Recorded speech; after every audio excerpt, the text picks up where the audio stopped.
Аллах Таала пендесinin жакшылыгын кабыл ала турган болсо, мына ошол пенде үчүн ошол нерсе дүйнөдөгү жана андагы нерселерден жакшыраак.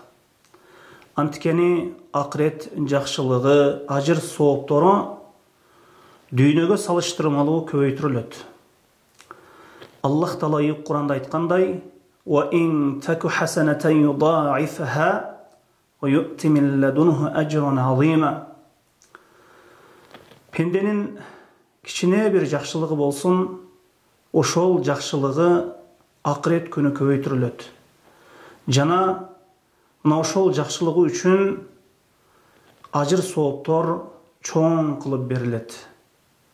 Мына ошондуктан пенде дайыма жакшылыктын үстүндө болгонго аракет кылуусу керек. Аллаху а'лам.